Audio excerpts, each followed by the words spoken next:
ஆமென். அருமையான கால நேரத்தில் ஆண்டவராக இயேசு கிறிஸ்துவின் நாமத்தில் உங்களை வாழ்த்துகிறேன். நாங்கள் மத்தேயு 24ஆம் அதிகாரம் 12ஆம் வசனத்தை வாசிப்போம். மத்தேயு 24:12.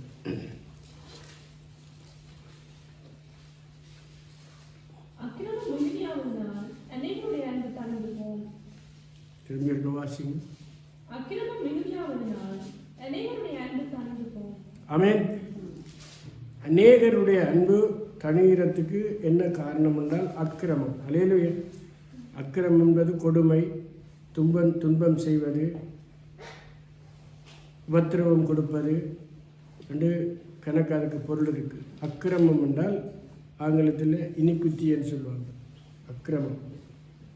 அக்கிரமம் வந்து பெருக பெருக பெருக அன்பினுடைய அந்த அடையாளங்கள் குறைஞ்சு அது தணிஞ்சு போகும். அல்லேலூயா. அப்போ இன்றைக்கு இந்த உலகத்தில் நடந்து கொண்டிருக்கிற ஒவ்வொரு காரியத்தை நீங்கள் பார்த்தீங்கன்னால் ஒவ்வொரு தலைவர்களும் தங்களை மேன்மைப்படுத்துவதற்காக நாங்கள் தான் உலகத்தை ஆளணும் என்று சொல்லி சாதாரண மக்களை அழிப்பதும் அல்லது தேசத்துக்கு விரோதமாக தேசம் எழும்புவதும் ஜனத்துக்கு விரோதமாக ஜனம் எழும்புவதும் ஆண்டவர் இந்த 24ஆம் அதிகாரத்தில் அதுதான் எழுதி தந்துகிறார். காரணம் என்னவென்றால் அன்பு தணிகிற ஒரு காலத்தில் நாங்கள் வந்திருக்கிறோம். அல்லேலூயா. ஆகவே ஒரு 2-3 காரியங்களை நாங்கள் பார்த்து நாங்கள் ஜெபிக்க போகிறோம். ஆண்டவரே, இந்த வேளையிலே இந்த உலகத்திலே இன்றைக்கு நடந்து கொண்டிருக்கிற ஒவ்வொரு காரியங்களுக்கும் ஒரு காரணம் இருக்கிறது. அந்த காரணம் என்னவென்றால் அக்கிரமம் மிகுதியாகி கொண்டிருக்கிறது. அதனால் அன்பு தணிந்து கொண்டிருக்கிறது. தேசங்கள் அழிந்து கொண்டிருக்கிறது. ஆண்டவரை, ஜனங்களுக்கு விரோதமாக ஜனங்களும் ராஜ்யத்துக்கு விரோதமாக ராஜ்யங்களும் கொள்ள நோய்களும் பூகம்பங்களும் பூமி அதிர்ச்சிகளும் மண் சரிவுகளும் இந்த பூமி ஆண்டவரை நெருங்கி கொண்டிருக்கிறது. ஆகவே இந்த அருமையான காலை நேரத்தில் நாங்கள் ஆண்டவரை உம்மை தெரிந்து கொள்ளாமல் நீரங்களை தெரிந்து கொண்டு ஒரு கூட்டமாக இந்த இடத்துல நீர் வைத்திருக்கிறபடியால் உம்மை துதிக்கிறோம். நாங்கள் வாசிக்கிற இந்த பகுதிகள் எங்களுக்கு பயனுள்ளதாகவும் நாங்கள் தியானிக்கிறது எங்களுக்கு பயனுள்ளதாகவும் நாங்கள் சொல்லுவது மற்றவருக்கு விழிப்புணர்வை ஏற்றுவதாகவும் இருக்கின்ற காலை வழியை நீர் ஆசீர்வதிக்கும்படியாக செபிக்கிறோம். வந்திருக்கிற ஒவ்வொருவரையும் நீங்கள் ஆசீர்வதிங்கள். இந்த வார்த்தைகள் எங்களை திடப்படுத்தட்டும், பலப்படுத்தட்டும். இன்னுமாக இந்த காலங்களில் நாங்கள் என்ன செய்ய வேண்டும் என்பதை ஐயா இந்த வசனம் மூலம் அறிந்து கொள்ள எங்களுக்கு உதவி செய்யும். வந்திருக்கிற ஒவ்வொருவரையும் ஆசீர்வதியும். இயேசுவின் நாமத்தில் பிதாவே, ஆமென். அதாவது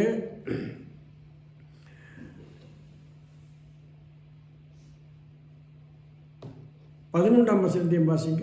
24:13.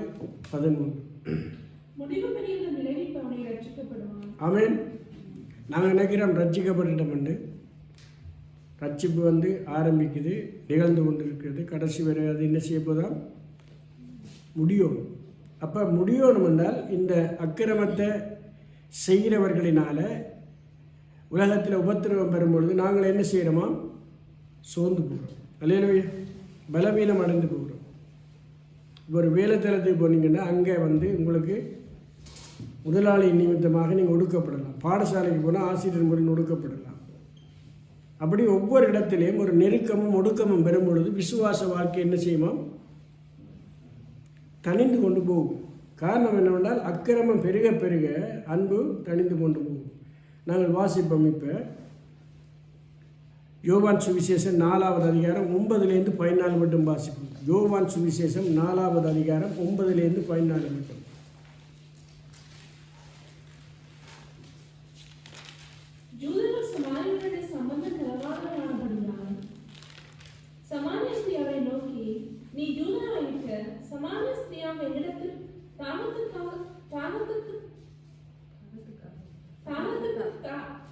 எப்படி கேட்கலாம் என்றார். பிரதியுத்தரமாக, நீ தேவனுடைய ஈவையும் தாகத்துக்கு தாங்களுடத்தில் கேட்கிறவர் இன்னார்களையும் அறிந்தமையானால் நீ அவரிடத்தில் கேட்டிருப்பாய், அவர் உனக்கு ஜீவன் தண்ணீரை கொடுத்திருப்பார் என்றார். அதற்கு அந்த ஸ்திரீ, ஆண்டவரே, வெண்டுமல்ல உங்களத்தில் பாத்திரம் இல்லையே, கிணறு ஆழமாயிருக்கிறது, பின்ன எங்கே இருந்து உனக்கு ஜீவன் தண்ணீர் உண்டாகும்?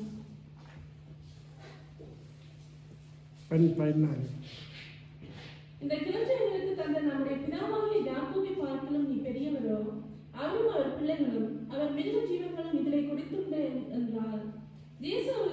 இவ்விதமாக இந்த தண்ணீரை குடிக்கிறவனுக்கு மறுபடியும் தாகம் உண்டாகும். நான் கொடுக்கும் தண்ணீரை குடிக்கிறவனுக்கு ஒரு காலம் தாகம் உண்டாகாது. நான் அவனுக்கு கொடுக்கும் தண்ணீர் அவனுக்குள்ளே நித்திய ஜீவகுலமாய் ஊறுகிற நீரூற்றாயிருக்கும் என்றார். சமாரியா ஸ்திரீ என்றால் எருசலேமுடைய, அதாவது இஸ்ரவேலுடைய தலைநகரம் தான் சமாரியா. அப்போ சமாரியா எருசலேமுடைய இஸ்ரேலுடைய தலைநகரமாக இருந்தாலும் அவர்கள் 2 பேரும் ஒன்றாக இருக்க மாட்டாங்க. அவங்களுக்குள்ள ஐக்கியம் இல்லாமல் இருந்தது. அதனால் இயேசு கிறிஸ்து யூத வழியாக வந்ததுனால சமாரிய ஸ்திரீ அந்த கிணத்துக்கு, யாக்கோப்புடைய கிணத்துக்கு தண்ணி எடுக்க போகிறார். தண்ணி எடுக்க போகும்பொழுது இயேசு அவளோட பேசி தாகத்துக்கு தாகன்றார். அப்போ அவள் என்ன சொல்கிறாள் என்றால், யூதர்கள் சமாரியர்களோடு கலந்திருக்க மாட்டார்கள், அப்படி இருக்க நீர் எப்படி என்னிடத்தில் தண்ணீர் கேட்பீர் என்று கேட்கிறார். அப்போ ஆண்டவர் சொல்கிறார், நான் உன்னிடத்தில் தண்ணீர் கேட்கிறவர் எப்படிப்பட்டவர் என்று நீ அறிந்திருந்தானால் என்ன உனக்கு தெரியலை, நான் யூதனாக நீ என்ன பார்க்கிறாய் ஒழிய நான் யாரென்று நீ அறிந்திருந்தால் உனக்கு ஜீவ தண்ணீர் கொடுக்கப்படும். அல்லேலூயா. அதான் அந்த சம்பவத்தில். அப்போ அவள் என்ன செய்கிறாள் என்றால் ஆண்டவரிடத்தில் கேட்கிறார். அப்போ ஆண்டவர் சொல்கிறார், அவர் கேட்கிறார், மேசியா ஒருவர் வருவார் என்று நாங்கள் அறிந்திருக்கிறோம். என்னவா? ரட்சகர் இயேசு கிறிஸ்து வருவார் என்று அறிஞ்சிருக்கிறோம்னா அவர் ஆண்டவர் சொல்கிறார், நான் தான் மேசியா. அப்போ ஆண்டவர் தன்னை அந்த சமாரிய ஸ்திரிக்கு வெளிப்படுத்துகிறார். அல்ல, அப்போ முதலாவது ஒரு ஐக்கியத்தை ஏற்படுத்துகிறார். என்னவா? அப்போ பெரிய தேவன் ஒரு சாதாரணமான ஒரு மனிதனுக்கு தன்னோடு ஒரு ஐக்கியத்தை ஏற்படுத்துகிறது தான் கிறிஸ்தவ வாழ்க்கை. அல்லேலூயா. கிறிஸ்தவம் என்றால் என்னென்றால், பெரிய தேவன் ஒரு சாதாரண மனிதனோடு ஐக்கியப்படுத்துறது, அவன் மூலமாக இந்த உலகத்துக்கு தன்னை வெளிப்படுத்துறது தான் இந்த பகுதியில் பார்க்குறேன். அவள் என்ன செய்கிறாள்? ஆண்டவர் அவளை பார்த்து அவளுடைய வாழ்க்கை நிகழ்காலம் கடந்த காலத்தை சொல்கிறார். என்னது சொல்கிறார்? கடந்த காலத்தை நிகழ்காலத்தை சொல்லும் பொழுது அவள் உடனே என்ன செய்கிறாள் என்றால், அதிலே தான் கொண்டு வந்த குடத்தை வச்சுட்டு ஊருக்கு ஒரு அலங்க சமாரியாக்குள்ள ஓடி போய் தங்களோட ஜனத்துக்கு இப்படி ஒருவரை சந்திச்சன், என்ன அவர் என்னுடைய வாழ்க்கையெல்லாம் சொல்கிறார், நீங்களும் பாருங்கள். அப்போ என்ன சுவிசேஷம் பண்ணால் என்ன, நான் ஆண்டவரை ஏற்றுக்கொண்டுட்டேன், ஒரு சத்தியத்தை அறிஞ்சிட்டேன், அப்போ நீங்களும் அந்த சத்தியத்தை அறியுங்கள் என்று சொல்லுவதற்கு பேர் தான் சுவிசேஷம். அல்லேலூயா. அவன் இன்றைக்கு நாங்கள் சொல்கிற மதம் மாற்றம் அல்லது தாயை விற்கிறான் தாப்பனை விற்கிறான் என்றெல்லாம் கண்டபடி மக்கள் தங்களுடைய எண்ணத்துக்கு பேசுவதற்கு காரணம் என்றால் அறியாமல். ஆனால் இந்த வசனத்தில் என்ன சொல்வதென்றால், சமாரிய ஸ்திரீ இயேசுவை ஜீவ ஊற்றாக, ஜீவ தண்ணீராக, மேசியாவாக, இரட்சகராக அறிந்து கொண்டவுடனே தன்னுடைய வாழ்க்கையில் என்னென்னத்தை எல்லாம் வெளிப்படுத்தினாரோ அது எங்களுடைய மக்களும் பெற வேண்டும். அல்லேலூயா. யாம் பெற்ற இன்பம் பெருக வையம் உண்டு. அப்போ அவள் என்ன செய்கிறாள்? ஊருக்கு போய் தன் சொந்தக்காரெல்லாம் கொண்டு வந்து விட்டபொழுது ஆண்டவர் அவர்களுக்கு போதிக்கிறார். கவனிச்சுக்கொள்ளுங்க. ஆண்டவர் போதிக்கும் பொழுது இந்த ஜனங்கள் என்ன செய்தால் அவருடைய போதகத்தை கேட்டுட்டு உடனடியாக அவளுக்கு ரியாக்ஷன் கொடுக்குறது என்னென்றால், நீ சொல்லி நாங்கள் வேற இல்லை. என்னவா? நீ சொன்னது நிமித்தம் நாங்கள் அவரை ஏற்றுக்கொள்ளவில்லை, அவர் சொல்லித்தான் ஏற்றுக்கொள்ள. ஆனால் இதுக்கு அடித்தளம் கோலியது யார்? சமாரிய ஸ்திரீ. அதே போல இன்றைக்கும் நாங்களும் இந்த உலகத்தில் எங்களுக்கு தெரிஞ்சதை, நாங்கள் கற்றுக்கொண்டதை, நாங்கள் அறிந்து கொண்டதை மற்றவர்களுக்கு சொல்லும் பொழுது அவர்கள் அறிகிறார்கள். அறிஞ்சிட்டு என்ன சொல்கிறார்கள் என்றால், உம்மோட சத்தத்தையும் கேட்கல, உம்மோட சொல்லையும் கேட்கல, அது பிரச்சனை இல்லை. ஆனால் அவனுடைய கடமை என்னவாம்? தான் அறிந்ததை தன் மக்களுக்கு சொல்கிறான். அல்லேலூயா. அப்போ முதலாவது இந்த உலகத்தில் நாம் பெற்றுக்கொண்ட நன்மைகளை மற்றவர்களுக்கு அறிவிக்கும் பொழுது அன்பு பெருகும். அல்லேலூயா. உங்களுக்கு விளங்குது எப்படி அன்பு பெருகும்? அந்த அன்பை கிறிஸ்தவர்களால் தான் பெருக பண்ண முடியும். எப்படி பெருக பண்ண முடியும்? நான் பெற்றுக்கொண்ட நன்மையை மற்றவர்களுக்கும் பகிர்ந்து கொள்ளும் பொழுது அந்த அன்பு பெருகும். அப்போ கிறிஸ்தவர்களால் அந்த அன்பு என்ன செய்யப்படும்? உயர்த்தப்படும். அதனால் ஆண்டவர் சொல்கிறார் இங்கே 22, 24, 22 சொல்கிறார், தெரிந்து கொள்ளப்பட்டவர்கள் நிமித்தம் அந்த நாட்கள் குறைக்கப்படும். இந்த நாட்கள் ஆண்டவருடைய அகோரமான கோபங்கள், அகோரமான நியாய தீர்ப்புகள் வரும் பொழுது நாங்கள் ஜெபிக்கும் பொழுது அது குறைக்கப்படுது. இப்போ இன்னும் ஒரு வசனம் வாசிங்க நீங்கள். லூக்கா 10ஆம் அதிகாரம் வாசிங்க. லூக்கா 10ஆம் அதிகாரம் 29 இருந்து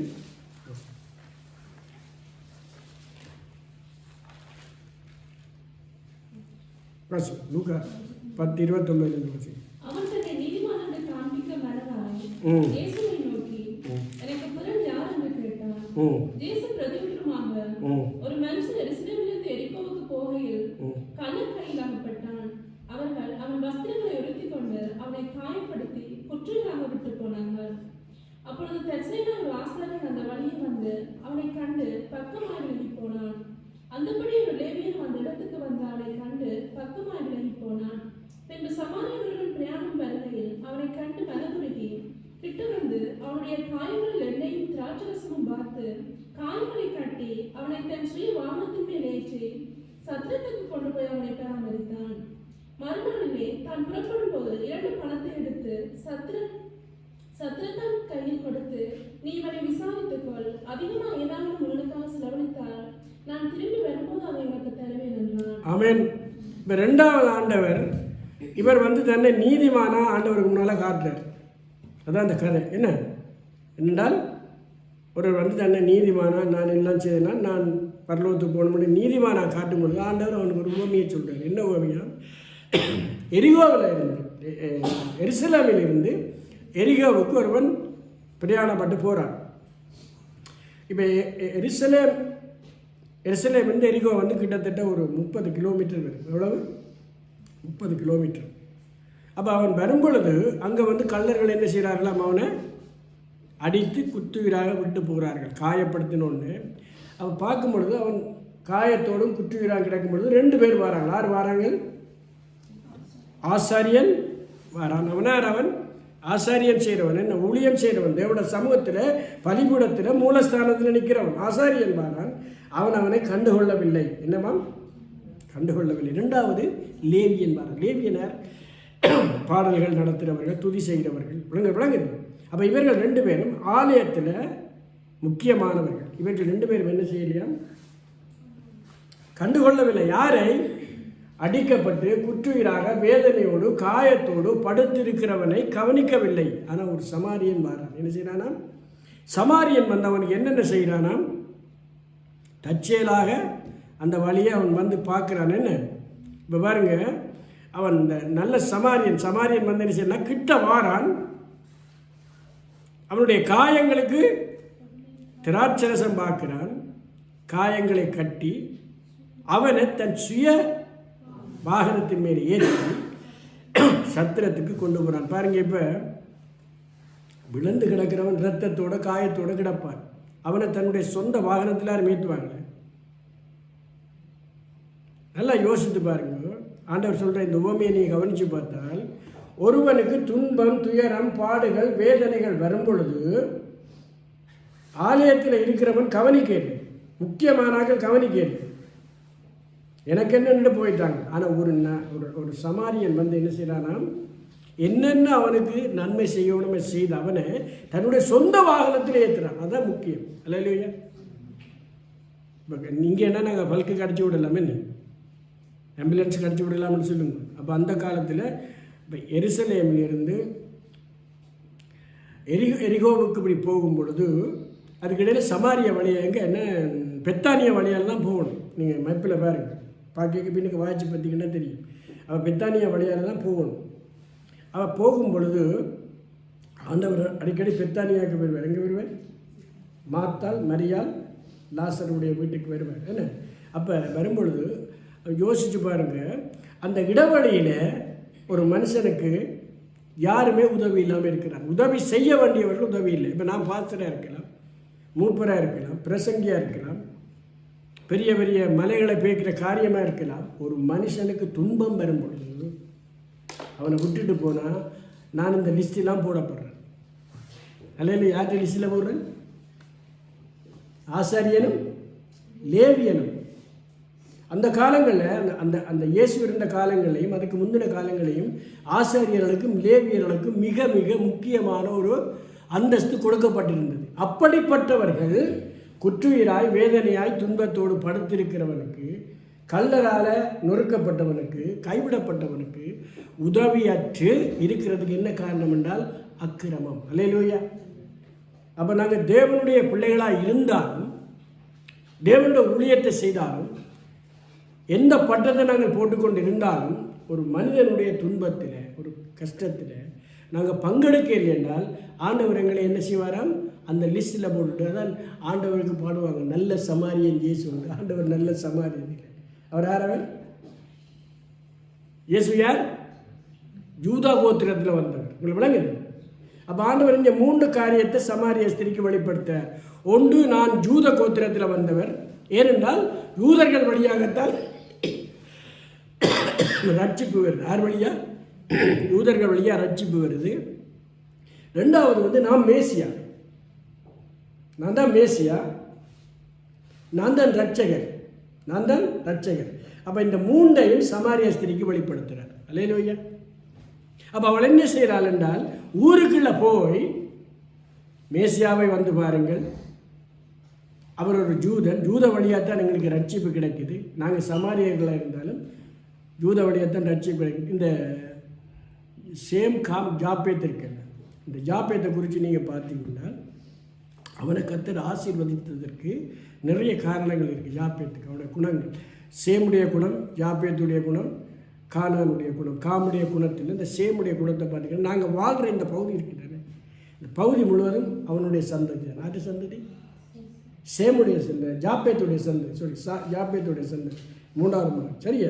ஏனென்றால் தகப்பன் திராட்சரசத்தை குடித்துட்டு படுத்திருக்கும் பொழுது கானான் என்ன செய்தானா, அந்த நிர்வாணத்தை பார்த்து, என்னவா நிர்வாணத்தை பார்த்து தன் சகோதரர்களுக்கு அறிவித்தான். அறிவித்த பொழுது என்ன நடந்ததாம், அவங்க 2 பேரும் பின்பக்கத்தால் வந்து தங்களுடைய வஸ்திரத்தை தகப்பனுக்கு மூடி, சரியா, இப்போ அவங்களை தேவனுடைய மானத்தை காத்தாங்க. விளங்குது? அப்போ நல்ல காரியத்தை செய்த அந்த 2 பேரும் இந்த உலகத்தில் கர்த்தரால் ஆசீர்வதிக்கப்பட்டிருக்கிறார்கள். அல்லேலூயா.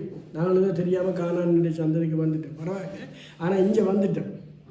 அப்போ ஒவ்வொரு நாளும் நாங்கள் என்னத்தை பார்க்குறோமா, யாப்பேத்துடைய சந்ததியினுடைய ஆசீர்வாதத்தை நாங்கள் சுதந்திரிக்கிறோம். அல்லேலூயா. 3வது மகன் இருக்கிறான் யாப்பேத்து, அவனுடைய சந்ததியெல்லாம் பண்ணுறாங்க. என்ன காரணம் என்றால் அவனுக்கு இருந்த அந்த நல்ல குணம் எங்களையும் என்ன செய்தான், ஆசீர்வதித்திருக்கிறது. இந்த யாப்பேத்துடைய ஆசீர்வாதத்தை பிற்காலங்களை நாங்கள் என்ன செய்கிறோமா, சுதந்திரித்துக் கொள்கிறோம். அப்போ ஆண்டவர் என்ன இதில் சொல்ல வாரார் என்றால், அவன் சொல்கிறான், இந்த பகுதியில் அவன் சொல்கிறான், தான் நீதிமான், தான் எல்லாம் செய்தன் என்ற பொழுது ஆண்டவர் சொல்கிறார். எப்படி என்றால், நீங்கள் 28ஆம் வசனத்தை வாசிங்க, லூக்கா 10:28. கவனிச்சுக்கொள்ளுங்க. அவர் அவனை நோக்கி என்ன அவன் நிதானமாக உத்தரவு சொன்னான்? ஆண்டவர் சில காரியங்களை அவனை சொல்றார். என்னென்ன செய்தாராம்? அவன் பிரதியுத்தரமாக, உன் தேவனாகிய கர்த்தரிடத்தில் உன் முழு இருதயத்தோடும், உன் முழு ஆத்மாவோடும், உன் முழு பலத்தோடும், முழு சிந்தையோடும்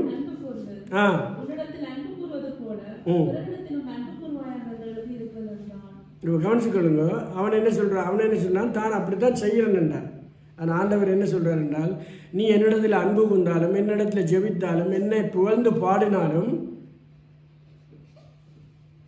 உன்னுடைய நண்பன், உன்னுடைய சகோதரன், உன்னுடைய உறவினர் என்ன வேதனை துன்பம் கஷ்டத்தில் இருக்கும் பொழுது நீ அவனுக்கு உதவி செய்யவில்லை என்றால் எந்த ஒரு பயனும் இல்லை. அல்லேலூயா.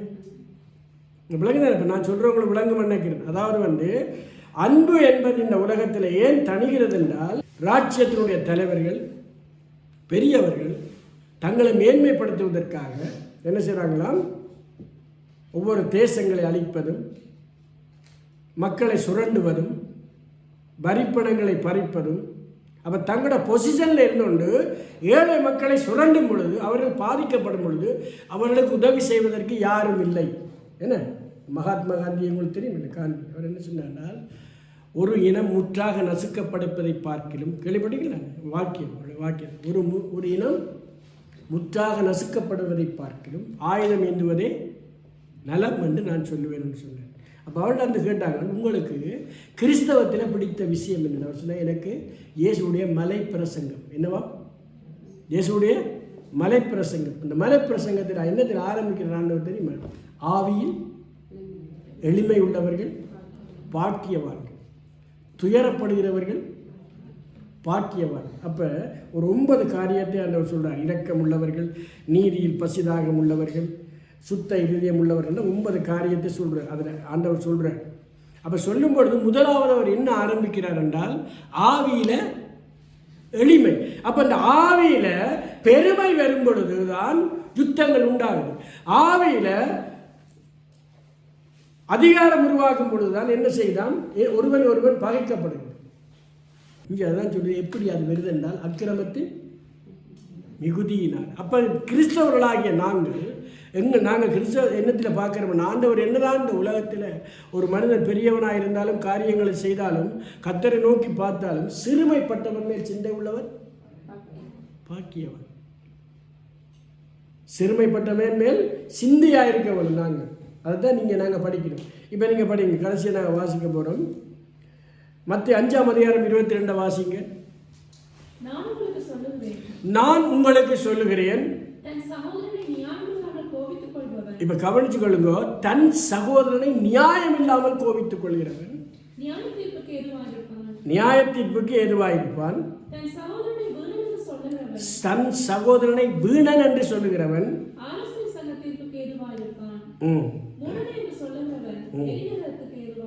ஏதுவாயிருக்கிறான் என்று தெரியுமா? என்ன நினைக்கிறீர்கள்? ஏது ரீசன், காரணம். சரியா? அதுக்கு என்னவா காரணம்? அப்போ இங்கே ஆண்டவர் சொல்கிறார், யாருக்கு?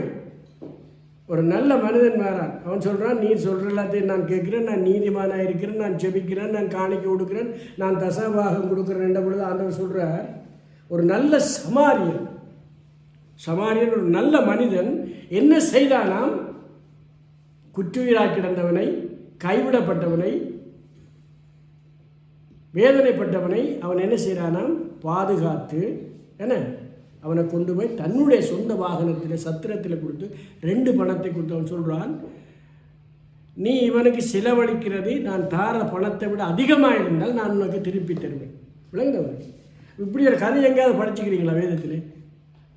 இப்படி ஒரு கதை ஒரு ஆள் சொல்கிறார், இவனுக்காக இவனுடைய காரியத்துக்காக நான் 2 மடங்கு உனக்கு திருப்பித்தார். இவன் என்னென்ன உனக்கு துன்பம் செய்தானோ கஷ்டம் செய்தானோ அதுக்கு தக்கன மாதிரி திருப்பித்தார். நானே சொல்கிறேன். பிலமோன் புத்தகமாக தான் நிற்கிறேன். பிலமோன் ஒன்னேசிமி இந்த கதை தெரியுமே சொல்கிறாரு. அவன் அடிமையாக இருந்துட்டு ஓடி வந்துட்டான். இங்கே பவுல்கிட்ட வந்தோடனே இவன் திருப்பி அவனை கொண்டு எஜமான்கிட்ட அனுப்பணும். ஏன் எஜமான் அவன் ஓடி இருந்தவனா? அவனுக்கு துன்பம் தேடி துயரம் செய்து பிரச்சனைப்படுத்த அவனை துயரத்துக்குள்ள உண்டாக்கி விட்டான். அக்கிரமத்தினால அவன் செய்த உடனே இப்போ பவுல் அவனுக்கு சுவிசேஷத்தை ஆரம்பிச்சு. என்னவா? சுவிசேஷத்தை ஆரம்பித்து அவனுடைய மனக்கண்களை திறந்து அவனுக்காண்டி செவிச்சு அவன் சொன்னான், நான் திருப்பி அவனை உன்னுடைய அனுப்பும் பொழுது நீ எவ்வளோ அவனுக்காண்டி செலவழிச்சு எவ்வளோ அவனால் உடைக்கப்பட்டானோ, சிலவன் காசு எடுத்திருக்கலாம், வீட்டில் அநியாயம் செய்திருக்கலாம், அவன் சொல்கிறான், அவ்வளோதையும் நான் திருப்பித்தார். உங்களை விளங்குது? அப்போ என்னென்றால் கர்த்தருடைய பார்வையில் என்ன விருப்பமாம்? ஒரு மனிதனுடைய கஷ்டத்தில் துன்பத்தில் நாம் பங்கெடுக்கும் பொழுது கர்த்தர் அதில் பிரியப்படுறார். அல்லேலூயா. அப்போ அந்த அன்பு பெருகும் பொழுது அங்கே அக்கிரமம் என்ன செய்யலாம்? தனியும். அப்போ அக்கிரமம் பெருகும் பொழுது என்னவா? அன்பு தனியும். அப்போ கிறிஸ்தவர்களாகிய எங்களுக்குத்தான் அநேக காரியத்தில் கற்றுக் கொடுத்துருக்க. இப்போ பாருங்கள், முதலாவது இவைகள் எல்லாவற்றையும் செய்யாமல், ஆண்டவர் என்ன சொல்கிறார் மத்திய 5, இவைகள் எல்லாவற்றையும் நீங்கள் செய்யாமல் சகோதரனை என்ன செய்யக்கூடாதான்? நியாயம் இல்லாமல் கோபிக்கக்கூடாது.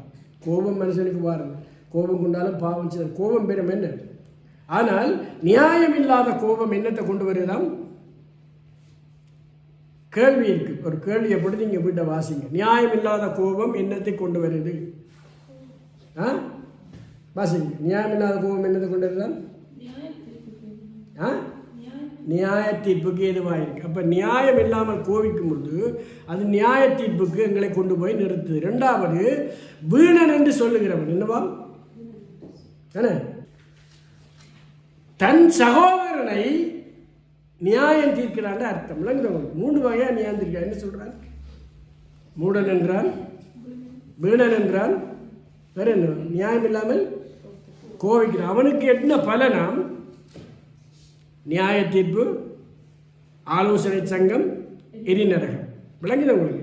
அப்போ ஆண்டவரே இதை சொல்றார் என்றால், நீங்க இந்த பூமியில செய்ய வேண்டியது என்ன அறிந்து கொண்டால் மற்றவருக்கு அறிவியுங்கள். ஒன்று என்ன?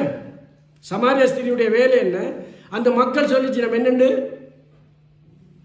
நீர் சொல்லி நாங்கள் வரே இல்லை. ஓகே, அது பிரச்சனை இல்லை அவளுக்கு. ஆனால் அவளுடைய கடமை என்ன? இயேசு ரட்சகர், இயேசு மேசியா, இயேசுதான் யூதர்களுடைய வழியாய் வந்த ரட்சகர் என்று சொல்றார். விளங்குது உங்களுக்கு? இரண்டாவது, இந்த நல்ல சமாரியன் என்ன செய்கிறான்? தன்னுடைய சொந்த வாகனத்தில் குற்றுவீடாக கிடக்கிறவனுக்கு உதவி செய்கிறான். அப்போ எங்களோட வாகனம் என்னத்துக்கு பெரியப்படலாம்?